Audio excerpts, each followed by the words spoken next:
स्वागत आहे मुलांनो. आज आपण जंगल डायरी हा पाठ बघणार आहोत. जंगल डायरी हा पाठ लेखक अतुल धामणकर यांनी लिहिला आहे. यांचा जन्म 1972 साली झाला. हे एक प्रसिद्ध वन्यजीव संशोधक, लेखक आणि छायाचित्रकार आहेत. त्यांनी गेल्या 25 वर्षापासून ताडोबा अंधारी व्याघ्र प्रकल्पमध्ये वाघांचा अभ्यास केलेला आहे. राजस्थान, पश्चिम बंगाल, उत्तराखंड आणि गुजरातमधील अनेक जंगलांना त्यांनी भेटी दिलेल्या आहेत. त्यांची वाघ, मृगकथा, नवरंगाचं घरटं, अरण्याचे अंतरंग, महाराष्ट्रातील वन्यजीवन, ताडोबा वाघांचे जंगल, जंगलाची डायरी, मार्जार कथा ही वन्यजीवनविषयक पुस्तके प्रसिद्ध आहेत. प्रस्तुत पाठात लेखकाने जंगलाच्या डायरीतील काही अनुभव सांगताना जंगलातील प्राण्यांचे निरीक्षण करताना आलेल्या चित्तथरारक प्रसंगाचे वर्णन केले आहे. तसेच वाघिणीमध्ये दडलेल्या मातृत्वाचे रोमहर्षक वर्णन आलेले आहे. चला तर मुलांनो, पाठाची सुरुवात करूया. तारीख 27 मे 1997. वेळ सकाळी 6 ते 9:30. कोळसा परिक्षेत्र, ताडोबा अंधारी व्याघ्र प्रकल्प, चंद्रपूर. आज पहाटेच कोळसावन विश्रामगृहातून बाहेर पडलो. गावातून टोंगे वनरक्षक आणि त्यांचा सहकारी वनमजूर येताना दिसले. वनरक्षक येताच आम्ही डावीकडे जाणारा झरी रस्ता धरला. समोर चालणारा वनमजूर अचानक थबकला. मी प्रश्नार्थक नजरेनं पाहिलं तर त्यानं रस्त्याकडं बोट रोखलं. नुकत्याच गेलेल्या एका मोठ्या बिबळ्याची ताजी पावलं तिथं उमटली होती. हा एक नर असून आम्ही पोहोचण्याच्या तासाभराआधीच इथून गेला असावा. मी चौफेर पाहिलं पण मला काहीच दिसलं नाही. अचानक मला जंगलाच्या कोपऱ्यावर थोडीशी हालचाल जाणवली. मी सगळ्यांना हातानंच थांबायची खूण केली. दुर्बीण डोळ्यांना लावल्यावर ती हालचाल स्पष्ट झाली. तिथं एका तेंदूच्या झाडाखाली बांबूमध्ये बिबळा बसला होता. पण त्याचा रंग आसपासच्या परिसराशी एवढा मिसळून गेला होता की त्याची शेपूट जर हलली नसती तर तो मला मुळीच दिसला नसता. त्याची पाठ आमच्याकडं होती, त्यामुळे त्यानं अद्याप आम्हाला पाहिलं नव्हतं. पण तेवढ्यात टोंगे वनरक्षकाचा पाय एका वाळक्या काटकीवर पडला आणि कट असा आवाज झाला. तिखट कानांच्या बिबळ्यानं तो आवाज ऐकताच वळून पाहिलं आणि एकाच झेपेत तो जंगलात अदृश्य झाला. बिबळ्याच्या निरीक्षणांची चांगली संधी हातची गेली म्हणून मी हळहळलो. टोंगे यांना शर्मिंद झाल्यासारखं वाटलं. आम्ही लगेच पुढं निघालो. थोड्याच अंतरावर रायबाकडं जाणारा रस्ता उजवीकडं वळत होता. तो रस्ता धरला आणि जंगल आणखीच दाट झाल्यासारखं वाटलं. इथं 2-3 नाले असल्यानं झुडपांची दाटी जास्तच जाणवते. तसंच त्या नाल्यांमध्ये थोडं पाणी साचून राहत असल्यानं तिथं कुठलाही वन्य प्राणी दिसण्याची शक्यता होती. त्यामुळं आता सावधपणे पावलं टाकणं आवश्यक होतं. कालच संध्याकाळी विश्रामगृहावर गप्पा मारताना टोंगेंनी मला त्या परिसरात 4 पिल्लं असलेल्या वाघिणीबद्दल सांगितलं होतं. तेव्हापासूनच मला कधी तिथं जातो असं झालं होतं. प्रचंड उष्णतेचे दिवस असल्यानं वाघासारखं जनावर पाण्याच्या आसपासच वावरतं. तशातच लहान पिल्लं असल्यानं या वाघिणीला त्यांना पाण्यापासून जास्त दूर नेणं देखील शक्य नव्हतं. पण लहान पिल्लं असणारी वाघीण ही जंगलातलं सगळ्यात धोकादायक जनावर. पिल्लांच्या संरक्षणासाठी ही सजग आई कुणाचा जीव देखील घ्यायला मागंपुढं बघत नाही. त्यामुळं सुकलेल्या नाल्यात उतरताना माझ्या मनावर एक अनामिक दडपण आलं होतं.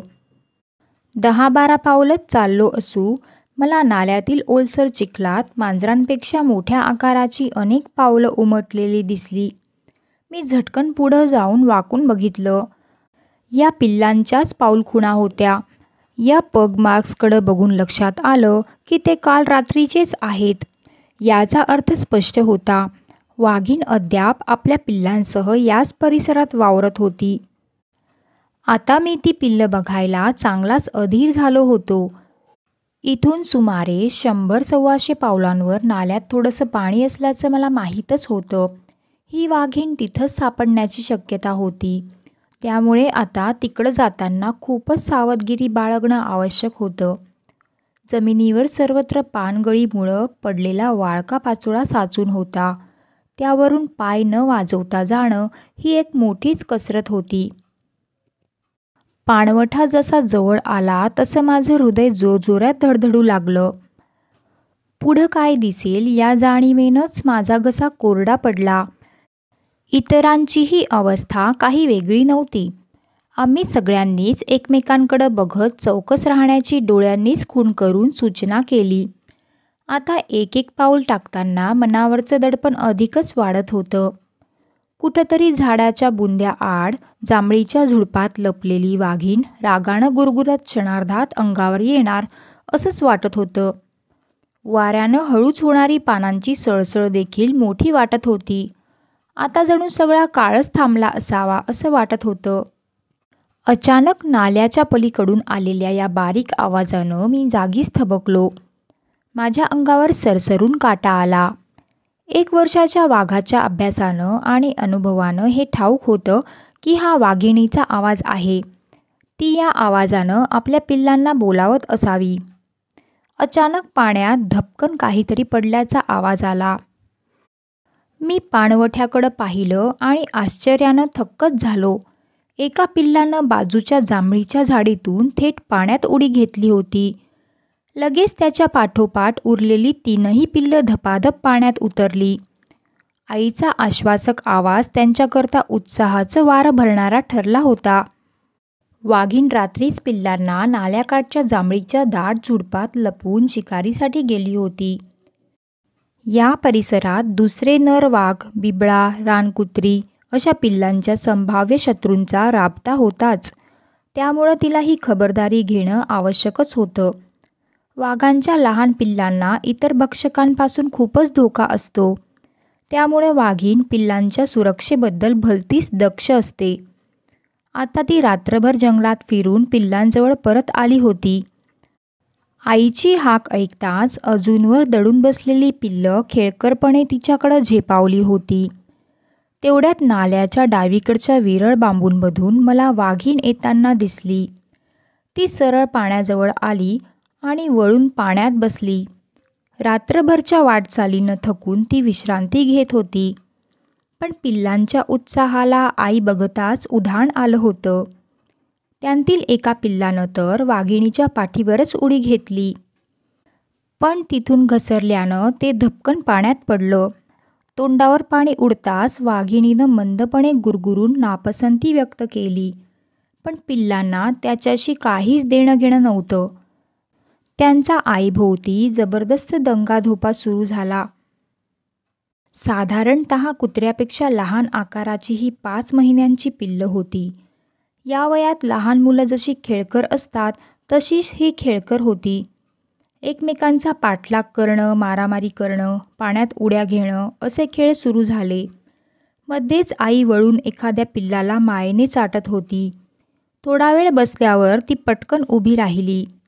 डोकं वळवून तिनं हळूच औ असा आवाज केला. हा पिल्लांना मागं येण्याबद्दलचा इशारा होता. लगेच वळून ती चालायला लागली. हिनं जंगलात कुठंतरी नक्कीच एखादं सांबर, रानगवा, नीलगाय, रानडुकराची शिकार साधली असावी. पण अशी शिकार जड असल्यानं ती उचलून पिल्लांपर्यंत आणणं शक्य नसतं. त्यामुळे पिल्लांजवळ येऊन घटकाभर पाण्यात बसून तिनं विश्रांती घेतली होती आणि आता ती पिल्लांना त्या शिकारीकडं घेऊन जात होती. या 4 पिल्लांसोबतच स्वतःचं पोट भरण्यासाठी तिला सतत कोणती ना कोणती शिकार करणं आवश्यकच होतं. त्या कलेत ही चांगलीच पारंगत होती. वाघिणीनं नाला पार करून बांबूंच्या गंजीत पाय ठेवला. आत शिरण्याआधी तिनं पिल्लं सोबत येत आहेत की नाही हे पाहून घेतलं. 2 पिल्लं तिच्या मागोमाग निघाली होती, पण दोघांना अद्याप भान नव्हतं. ती पाण्यातच एकमेकांशी खेळण्यात दंग झाली होती.